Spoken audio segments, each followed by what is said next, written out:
We'll move on now to the Tao Te Ching. And to help introduce this to us is Gary, who's a former member of the Armed Services. He also had a career in nursing.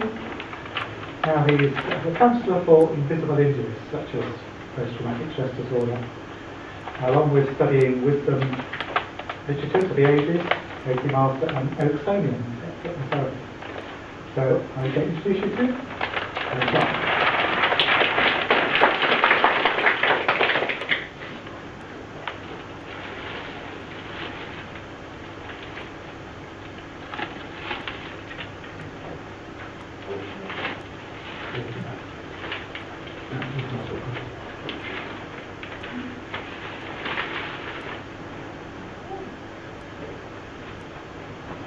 Afternoon, brothers and sisters. Vibrations of the one true light. That was a Bill Hicks introduction. Yeah. Anyone familiar with synchronicity? Yeah? It's a buzzword. I found it amazing today that, without exception, all the speakers, and again, I have to put my hand up, and I know that because David's not here I can say it. He said on one of his slides that he'd only seen it this morning, so I think that was cramming last minute. I finished mine at 5 o'clock because I broke my USB stick. Synchronicity. I also looked at a very old copy of the programme that Keith provided and didn't look at the data from, so I didn't really know what people were going to be talking about. And yet we've had the words perception mentioned many times. And perception is projection, isn't it? And vice versa. Projection is perception. And mystical. It's the other one, mystical. So, to be asked to speak about the Tao, in particular the Tao Te Ching, is a paradox in itself. Because the Tao that can be named is not the eternal Tao. For those who know, do not talk. Those who talk, do not know. So, I'd just like to read this as an introduction. Again, one of the greatest commenters on the Tao, in my opinion, is Alan Watts. So, again, my book, The Watercourse Way, fits in with David's little Martian riverbed, because obviously the Tao speaks and refers a lot to water. So,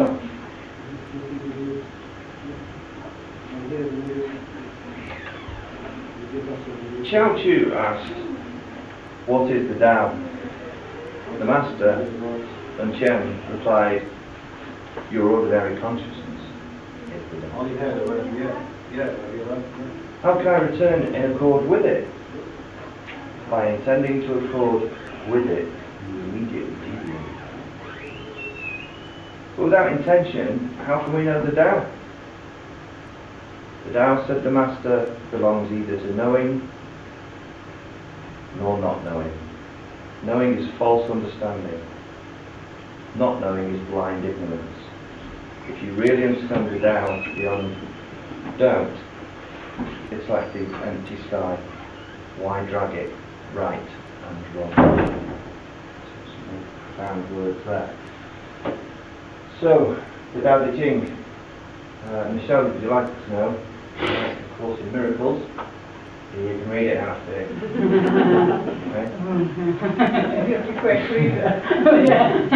Okay? 81 verses. Anyone familiar with the Tao already? Yeah? So you can read it in the afternoon, or you could spend a lifetime studying it. The author, Lao Tzu, or Lao Tzu, Lian Tan, depending on which way you go. Now again, I breathed the biggest sigh of relief today, because when I saw it was open house, to not keep it too factual, I was like, phew. We don't really know when Lao Tzu was born, or even if he was born. We don't know when he died. There's very little that we know in the historical record about him. the legend of him, and we include the statue in the mountains, in the outskirts of Hubei province. Again, possibly looking a bit Buddhist, maybe. Again, the image of him on his water buffalo on his journey to the west, and just having a laugh and playing with some crickets, because that too is stood out. Again, in terms of what we know about him and don't know about him, we can include all the crazy stuff now. He was named the Old Man, or Old Master, or Grey Man as well, because some of the legends said that he was inside his mother's womb for 62 years and was born with grey hair. Others say he was born and reincarnated 13 times, they say this, they say that, yada yada yada. Over the course of time. So, we do know that according to Sima Chao, that in 517 BC, there was a meeting of these two. Okay, the founding father of Taoism and the founding father of Confucianism. In 517 BC, this meeting took place, and Confucius at the time, again, was a much younger man. They say he was a contemporary of Lao Tzu. I don't know, but Confucius said to him, "Teach me in the traditional rites and way, the Tao of the ancestors." He travelled a long way, he was very tired, the horses had to be rested, so it was quite a distance, and he travelled all the way to see this venerable, ancient keeper, curator of the records, of all this knowledge, this sacred knowledge. And Lao Tzu said, "Those you talk about have turned to dust, all that remains is their words. The wise merchant hides his wealth and thus appears poor. Likewise the sage, if he has superior virtue, outwardly appears to be a fool." I think if I was Confucius at this point, I would the colour would be draining from my face. Before he got a chance to catch his breath, he also said, "Stop being so arrogant. With all your questions, your self-importance and your overbearing obsessions, none of this is the real you. That is all I have to say." All those miles for that. Here it ended the lesson. Again, according to other legends and other classic Chinese writings, apparently there's a little bit more to it. Confucius got his say, and Lao Tzu asked him a few more questions. But clearly, what we can say is when we skip again to the next historical record, we see Confucius replied to his own men when he returned, and they said, "How was it?" Okay, and I just wonder, what would you say in that situation? Spent all this time to go and see the wisest man in the world at the time, your known world.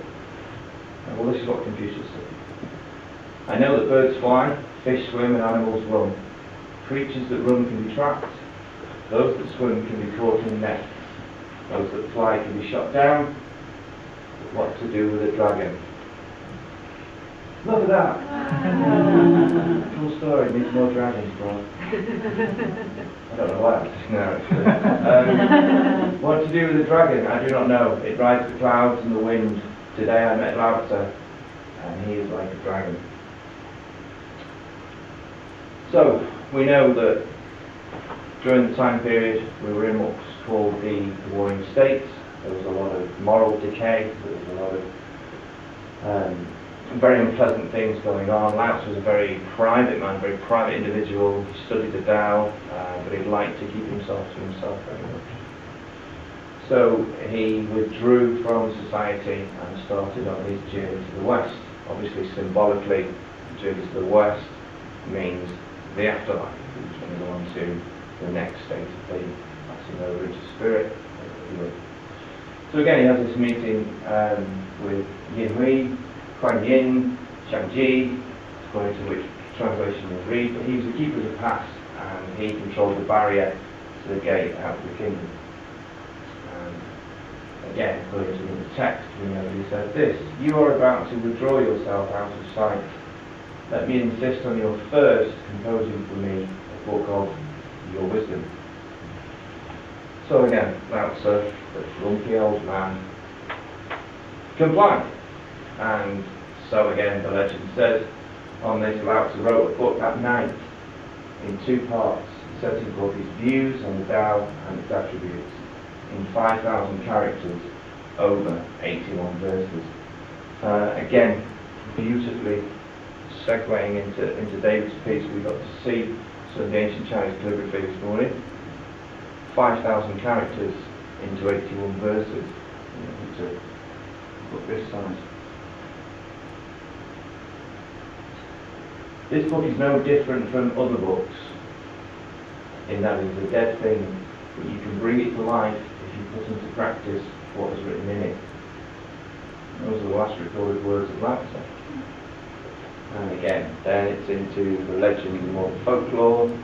He, according to some traditions, left the West and then went on to meet Siddhartha Gautama, who became the Bodhisattva, became the Buddha. So that's one story. Another became the preceptor of the 3 caverns in knowledge. We don't really know what exactly happened. So the book, the Tao Te Ching was originally called the Lao Tzu. It was named after Lao Tzu. And latterly it became called the Tao Te Ching, or as I call it, the 10,000 Things of Debate. Never has a book been so hotly contested and disputed and Romanized, I think is the word, and translations fought over. And this is amazing, because at first there were only very, very few copies, and they were kept very close to the people that had them. Now you can find probably over 14,000 different translations. You can find commentaries, versions, updates. Again, as we already mentioned, the Watercourse Way by Alan Watts is an excellent reading companion alongside with that. Then we had this moment, because in 1993, in Hubei province, there was a discovery of a hoard of classic Chinese bamboo texts. So these predate some of the silk manuscripts that had been produced.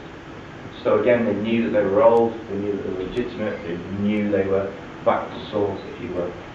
So in amongst this discovery was some slips which were relative to the Lao Tzu, but again caused contention, because now people said, hang on a minute, there must have been more than one author, because the way the flow and the style goes, it can't just be one voice.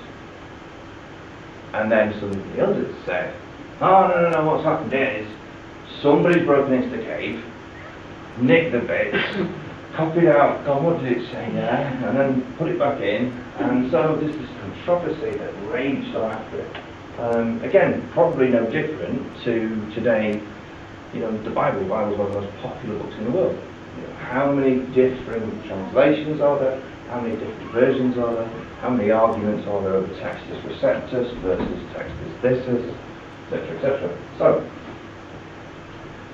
the Tao Te Ching, Tao, the way or path, basically. And again, here is a very interesting, I wish I had it, but I couldn't find it. One of the words that's used to describe Tao in the calligraphy with the beautiful brushstrokes, very much like David's heart and the field, Circle. The way or path is described as a face. There's a face inside what looks like a crossroads or a junction. So it's not necessarily one path. It's a route to paths. And I just think that's, again, an amazing kind of... Krishnamurti said, truth is a pathless land. So I'm very happy with that little calligraphy description of it being an access point to a multi-node, which is all going to go to the same place. That makes sense. There is virtue, but not virtue as we would understand it today. It's a very revered, again, back to the calligraphy, it's a very superior virtue. It's the virtue of a child still at the age of innocence. Things that feel quite virtuous. the way singers or dancers in. Say hi. Yeah, singers and dancers. Can you remember being, I don't know, 5, 6, singing or dancing or doing what you're doing, and you're just unconsciously aware of it, aren't you? You're away, and you've got your hair brushing the mirror, or whatever it is you're doing, and it's brilliant.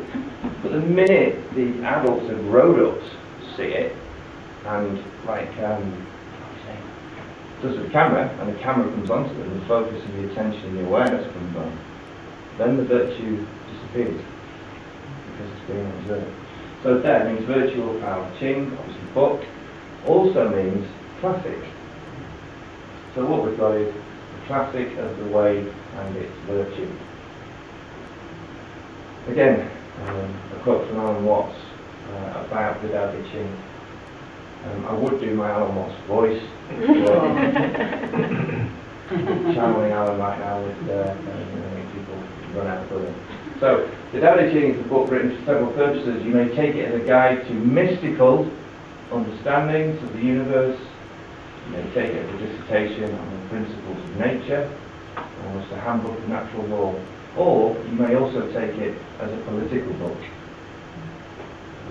A book of wisdom for governors and the principle which it advocates, which is basically the virtue of governing without ruling.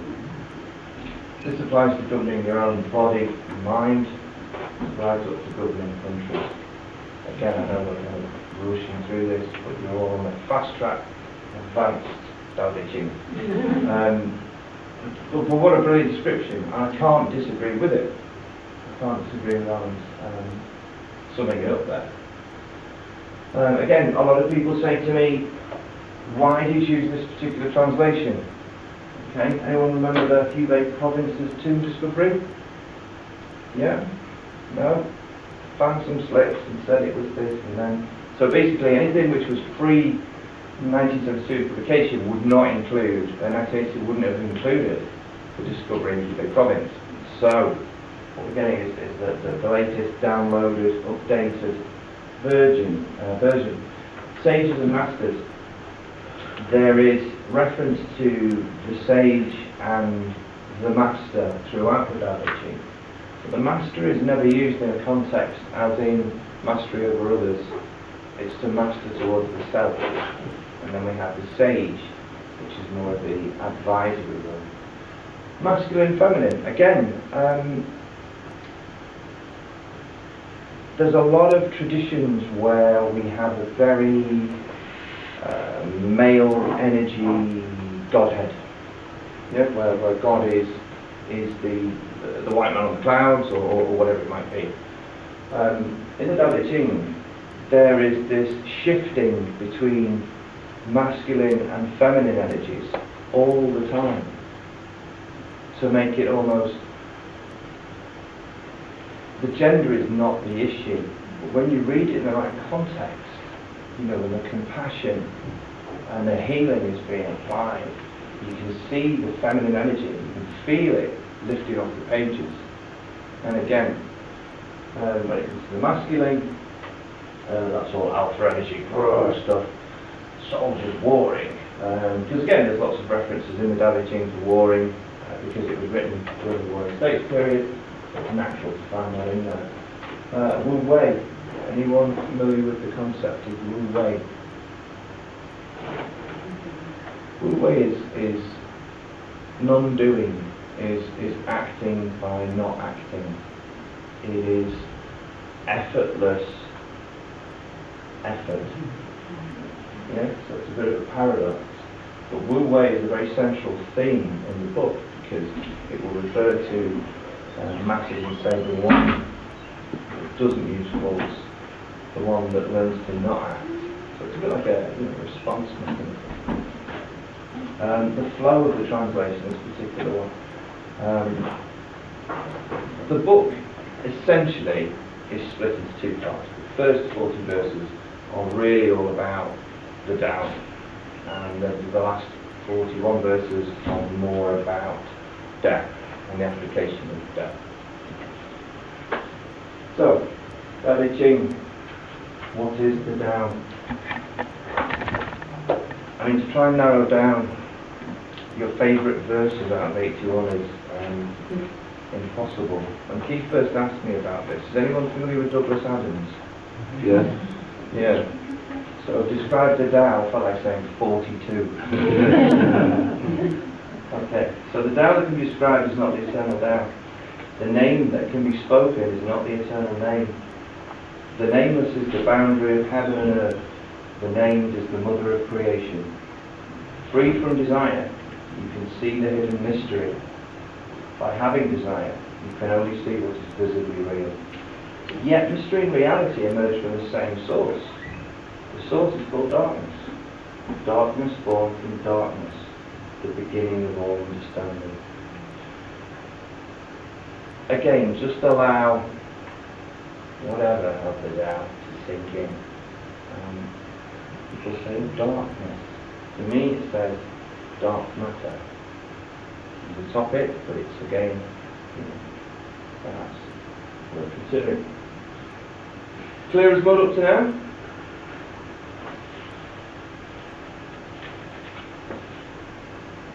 The sages of old were profound and knew the ways of subtlety and discernment.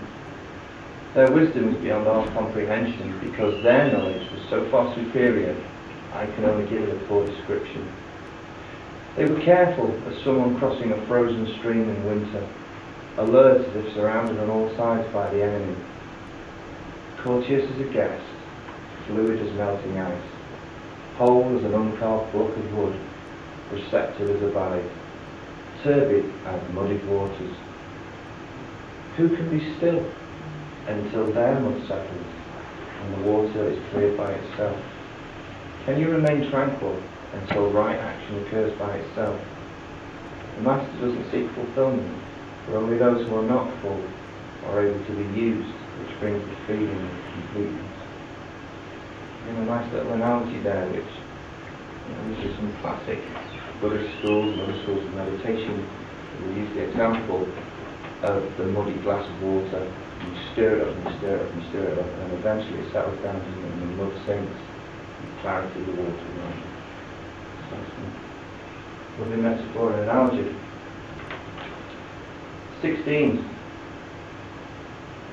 Yes, I'm very glad to see that there is a rise towards the more esoteric teachings and the practices of meditation and mindfulness. That's only going to have a positive impact. So we know from separate scientific studies that meditators can lower their blood pressure, they can slow their heart rates, they can achieve marvellous things. Verse 16 then, to your mind. If you can empty your mind of all thoughts, your heart will embrace the tranquility of peace. Watch the workings of all creation, but contemplate their return to the source. Returning to heaven's mandate is called being constant. Knowing the constant is called enlightenment. Not knowing the constant is the source of evil deeds because we have no roots. By knowing the constant, we can accept things as they are. By accepting things as they are, we become impartial. By being impartial, we become one with heaven. By being one with heaven, we become one with the Tao. Being one with the Tao, we are no longer concerned about losing our life because we know the Tao is constant and we are one with the Tao. Again, anyone who's had a Judeo-Christian experience who reads through the Tao will see lots of parallels and similes. The kingdom is mentioned, the kingdom of heaven is mentioned, the three, as in a Trinity aspect, is mentioned, etc., etc. So again, it's nice to see this 2,500-year-old book is running parallel, not in opposition to, but alongside a lot of other wisdom teaching. When the great Tao is abandoned, charity and righteousness appear. When intellectualism arises, hypocrisy is close behind. When there is strife in the family unit, people talk about brotherly love. When the country falls into chaos, politicians talk about patriotism. That's interesting. Isn't it? Now more than ever, we're seeing this kind of patriotic, jingoistic, saber rattling, the us and them divides So, quite right. Forget about knowledge and wisdom, and people will be 100 times better off. Throw away charity and righteousness, and people will return to brotherly love. Throw away profit and greed, and there won't be any fools. These three are superficial and aren't enough to keep us at the centre of the circle, so we must also embrace simplicity, desire the good, follow us first.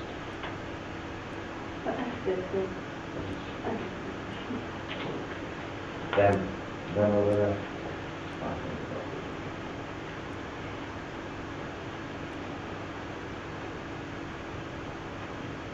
Just again, kind of, the light's been mentioned quite a lot today, hasn't it? From photographic images, you know that if there's no light, you don't get an image, and that's been a bit of a central thing through some of the discussions today.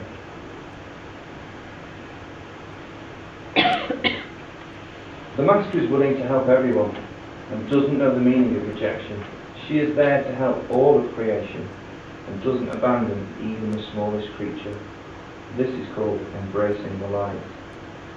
What is a good person but a bad person's teacher? What is a bad person but raw material for his teacher? If you fail to honour your teacher or fail to enjoy your student, you will become deluded, no matter how smart you are. It is the secret of primary importance. 28. Know the masculine, but keep to the feminine, and become a watershed to the world. If you embrace the world, the Tao will never leave you, and you become as a little child. Know the white, yet keep to the black, and be a model for the world.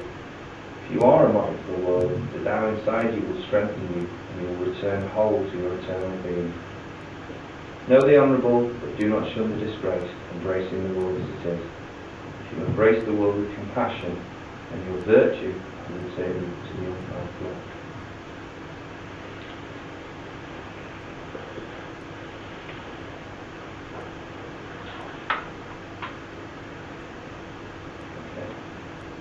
Because of the time constraints, I'm going to end on this one. The highest good is not to seek to do good, but to allow yourself to become it. The ordinary person seeks to do good things and finds that they cannot do them continually. The Master does not force virtue on others, thus she is able to accomplish her task. The ordinary person who uses force will find they accomplish nothing. The kind person acts from the heart and accomplishes a multitude of things.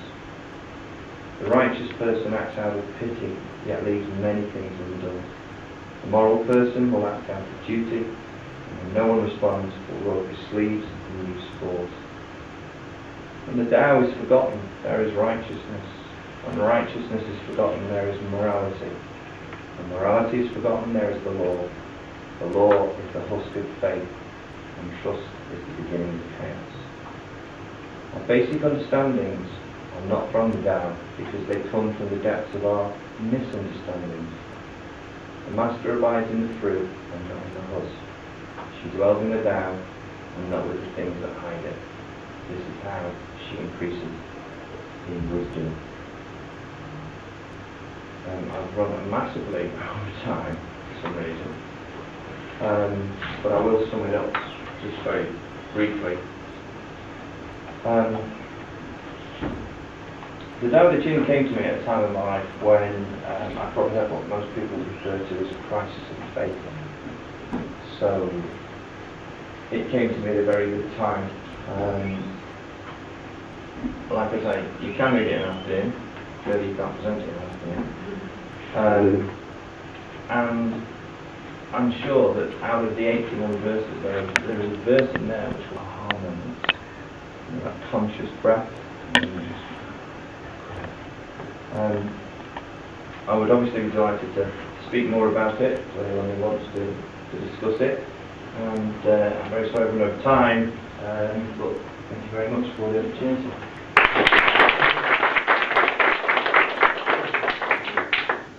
Thank you. Very good.